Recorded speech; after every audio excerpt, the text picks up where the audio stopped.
The Wonderful World of Darklords. The Peddler's Tales. Fagin. Enclosed, a dog biscuit and an invoice for 100 gold pieces. During the 3 days in which I awaited word from my patron, I decided to get a proper sense of Millennium City while I had access to all my faculties. I was exploring a massive flea market near the city's racetrack and idly wondering about the magical properties of every crystalline gewgaw I saw when I heard a plaintive whine. I looked down and saw a haggard-looking bulldog gazing at me in that pathetically hopeful way that only dogs can manage and wagging its tail feebly. It was clearly bred to sit on a noblewoman's lap rather than to hunt or to herd, and its short brown fur was caked in dirt. It looked utterly wretched, and I was sure its previous life of comfort had left it ill-suited to the task of finding its own sustenance. Luckily, I was next to a food cart, so I bought it a sausage. The dog gazed at me with sudden bright-eyed interest as I replaced my money pouch and bent over with the sausage in my hand, and it immediately grabbed the treat and raced into the crowd. I straightened, smiling, but my smile faded as I noticed an odd lightness at my hip. I glanced down to see that my money pouch was missing. Cursing myself, I scanned the crowd for the pickpocket who had taken advantage of my distraction. To my incredulity, I saw a brown and white mutt running in the same direction as the other dog, holding my money pouch in its mouth. No, absolutely not. This was absurd. I barreled after the dogs, but they were faster than me and small enough to get lost in the horde of bargain hunters. Feeling a bit foolish for using magic on something so petty, I cast Hypnotic Pattern. An undulating ribbon of color appeared above the crowd, and everyone stopped in their tracks to gawk at it, glassy-eyed. It was rather eerie, but I found it far easier to maneuver around people who were holding still. I almost tripped over the bulldog, who was goggling at the ribbon as though it were a ball wrapped in bacon. It looked decidedly less gaunt, and I had the improbable but unshakable impression that it had been sucking in its gut. I suppose I should not have been surprised when the brown and white mutt trotted straight to the peddler, who was shouting a sales pitch at passers-by, presumably for the handbags and purses arrayed on a blanket at his feet. I stalked up to him, glaring. I take it you found a more lucrative racket than reselling halfling automatons? What are you talking about? A halfling ottoman? Get out of here, lady. You got the wrong guy. The peddler barely glanced at me as he brushed me off. He didn't spare even that much attention for the brown and white dog, who pawed in vain at the peddler's leg. There wasn't a flicker of recognition in the peddler's eyes. Had Millennium City's odd memory effects made him forget his whole life beyond its borders, including his encounters with me? If so, I couldn't just leave him like this. But before I persuaded him to leave, there was the matter of my purse. I wasn't about to stand for the indignity of being conned by the peddler's dog. All right. Sell your bags, just give me back my coin purse. None of these bags is yours, lady. He swept his hand to motion at the bags and purses on his display blanket. Every one of these is genuine. The words stuck in his throat as, looking down at his inventory, he finally noticed that his furry accomplice had my coin purse clutched in its teeth. Uncharacteristically speechless, the peddler knelt down and opened his palm. The dog delivered my coin purse, and the peddler charily patted it on the head. Bad dog. The dog grinned up at me insouciantly, and I quickly checked its forehead for moon-shaped birthmarks. Perhaps the peddler was a pretty guardian with a dog in lieu of a cat. I saw nothing of the sort, however, which made the situation even more infuriatingly baffling. I sighed, fervently wishing we were somewhere other than this ridiculous city. So, what? You've recruited dogs to do your dirty work here? Did you stop by Paradise Falls on your way over? I'm sorry about your coin purse, man, but respectfully, you don't know my story. I'm the victim here. I had no idea these dogs were crooks. See, I spent my whole life making a hard, honest living as an entrepreneur, just selling the people what they need to get by. Like handbags.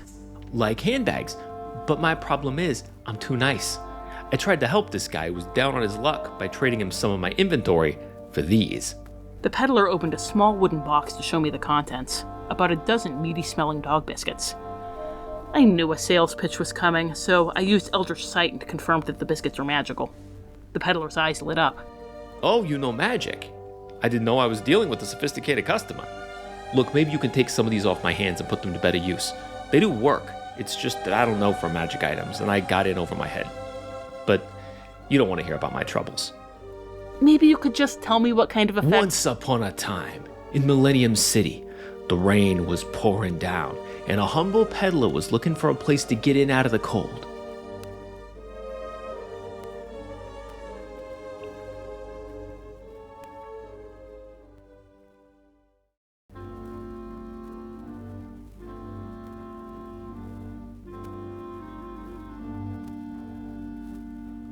So I says to Fagin, "You're telling me that if I feed these magical biscuits to the neighborhood dogs, they'll bring me all kinds of useful items, and these items come from nowhere because it's magic, and nobody gets hurt, and I get free merchandise to sell 100% on the level."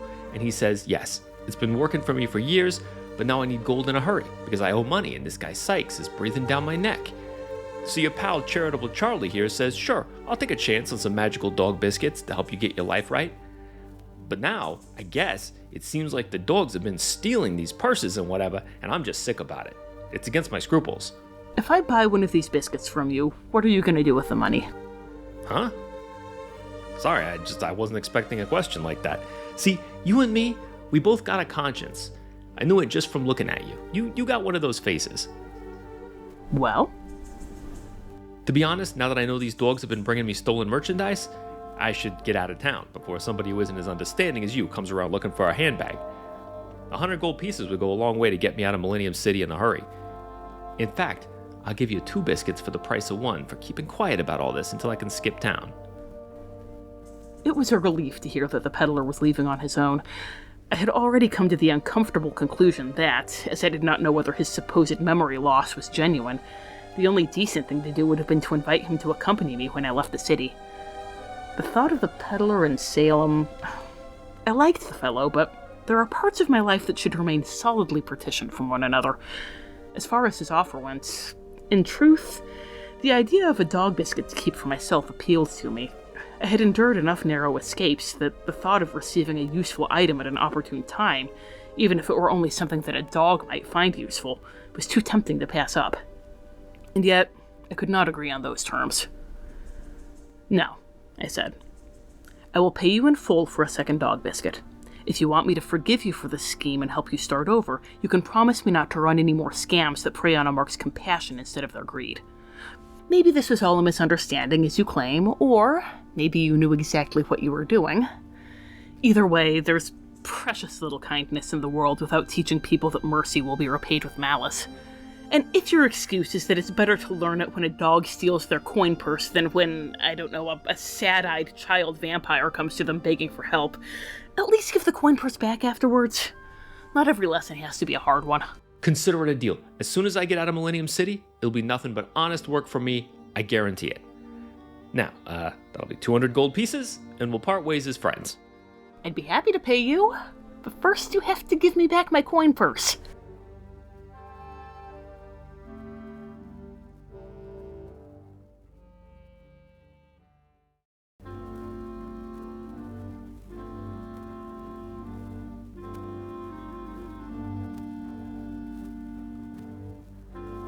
I have, of course, paid for the second dog biscuit with my own funds, but I have enclosed the first for your use. Its magic seems a tad unpredictable for your taste, but the peddler has never steered me wrong in the past, assuming, of course, that he still remembers himself to be the peddler. I remain uncertain as to whether he genuinely lost his memory or if this new persona was a layer in his current mercantile scheme. All I know for certain is that from now on, if I choose to help a stray dog, I will keep my hand firmly on my purse for the encounter. Yours, D.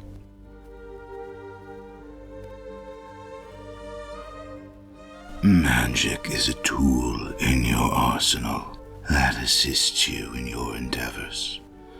You did well to utilize hypnotic pattern to clear a path through the rabble.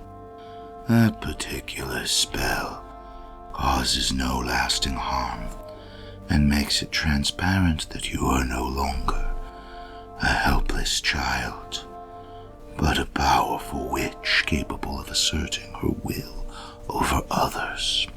Those who have access to such power should use it.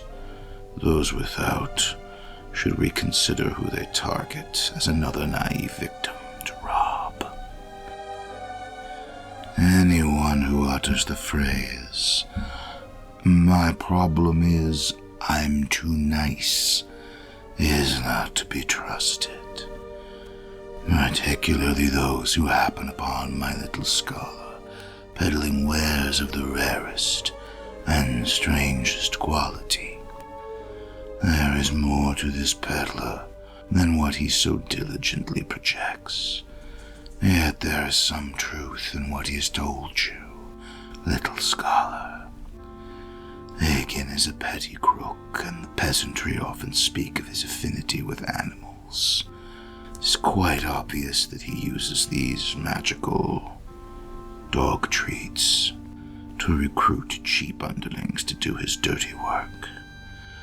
I am not certain what use I will find for them, but they are decidedly unique. If nothing else, perhaps my familiar skeever will enjoy them.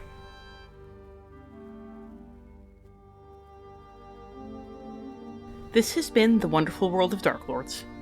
We have no affiliation with Disney or Wizards of the Coast. All music recordings used in this episode are in the public domain and were obtained through museopen.org. Titles and links are in the show notes. Dialogue for Yensid was written by Azalin Rex himself, who you can follow on Tumblr at Darklord Azalin. The Wonderful World of Darklords logo was designed by Haylight Jones. You can find links to their work in the show notes. If you'd like to support the show, you can find us on patreon.com or find our tip jar on Red Circle. Thanks for listening.